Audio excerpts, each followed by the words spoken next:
What illegal thing should everyone try at least once in their life? Urban exploration. It's trespassing but awesome fun. That's a lot more fun than suburban exploration.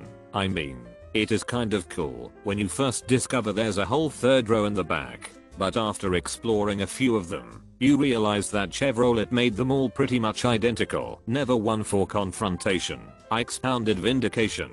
What's a little exploration? Frowned on, though it be. I could swear by godly graces, nothing in this world replaces freely probing urban spaces. Surely you agree. Oh, to spy the dusky dreaming, motes of dust and swirling, streaming, shoots of sun. I simpered, beaming, shift and stirred by me. So you see, I said and waited. Explanation smoothly stated, sir, replied the cop, frustrated. Out the suv.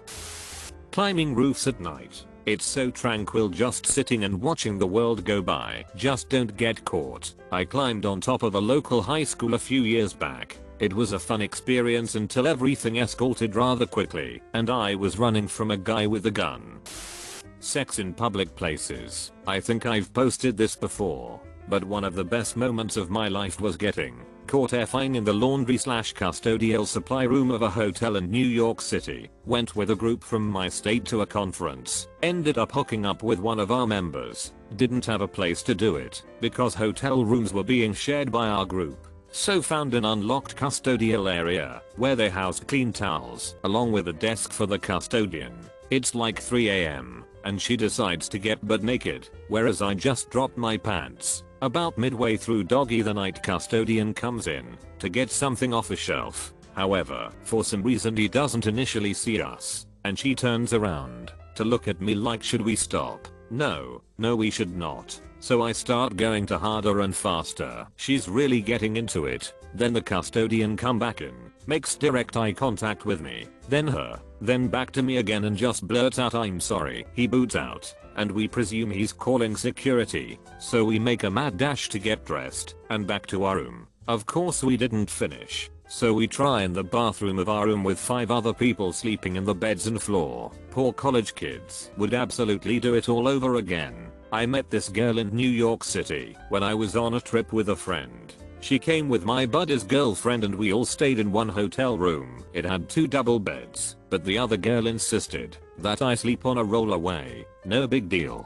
I wasn't that interested in her anyways. On the 3rd night we have some tequila shots at an Irish bar on the east side of Manhattan. We end up finding an alley where the account units and trash build up and have sex between 2 20+ story residential buildings on a 5-gallon bucket and account unit. That was 4 years ago, and we have been married over a year now. Every once in a while I take a screenshot of the location using Google Street View and send to her at work. 10/10ths would do again. Stick your blow-up doll in the passenger seat and drive in the carpool lane. It works better if you have multiple blow-up dolls. For added utility, fill them with gasoline instead of air. Just be careful with that post-coital cigarette around them. Piracy. Either kind is good. Stealing a balloon on Free Balloon Day.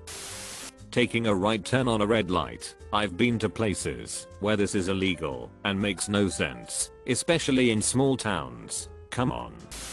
Not everyone should try hallucinogens. Many people should, but it's not for everyone.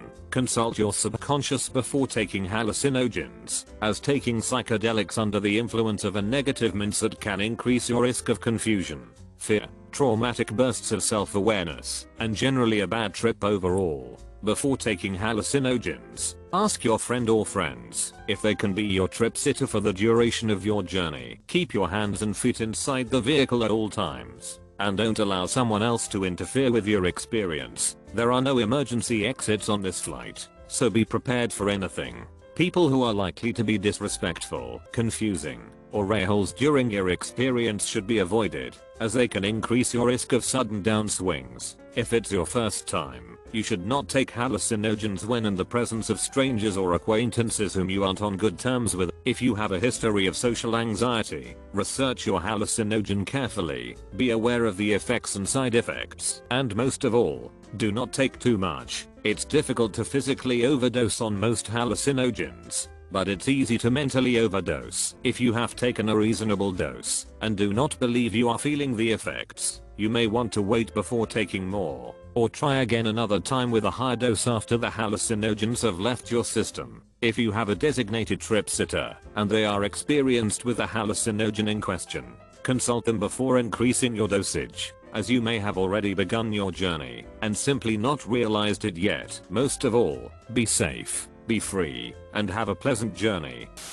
MDMA. I regret taking MDMA. It really effed with my head for a long time afterwards. Like my world was a bit duller because of it. However, LSD, shrooms, and DMT on the other hand were great experiences with positive outcomes. The thing with MDMA is that you have an amazing time while on it, like it will be the happiest you ever feel, and then you will never feel that way again. Well, at least for a long time after that you can't. I ended up taking MDMA 2 times after my first trying to recreate that feeling of ecstasy, pun intended. Even when I was on again I still didn't feel the same as the first time. Well, long story short, it really effed with my head. It was like I was suffering from anything actual post-use side effects. It was more like my actual psyche had changed, and I was too caught up with my lack of happiness in comparison to that 1-4 rush. There you have it. You said you tried to recreate the experience. That's not what it's about, and in doing that, you hold on to something you need to let go of. If you take any drug hoping to get a certain experience out of it, you're gonna have a bad time. If you are able to let go, every experience is your first one. LSD. Under the right circumstances, it can change your life. It's like hitting a reset button on all the BS in your life. I was indoctrinated into the use of it by a much older friend who showed me how to respect its power. We cleaned my house top to bottom, set up areas around the house to chill, had access to every kind of music we wanted set up, collected some fresh fruits, cheeses and other snack foods, had access to excellent documentaries and other films and movies for when you come down, had colored lights, textured items to hold, pillows. It was wonderful. It changed the way I interacted with the world and how I saw things, and helped me shed years of conditioning by making me feel closer to people and the environment. Like anything new, it can feel a bit out of control at first. But if you have a good guide buddy with you, there were no freakouts, no bad anything, because we made sure to avoid situations conducive to that. Large, unpredictable crowds, having to travel, etc. I laughed, and many truths were revealed to me that I never forgot. It depending on the country, how illegal this is, but getting punched in the FCE and punching someone in the face. Getting punched is a sudden realization that you're not invincible, and punching someone else will help you see how vile violence really is. Unless you like that, then whatever, knock yourself out.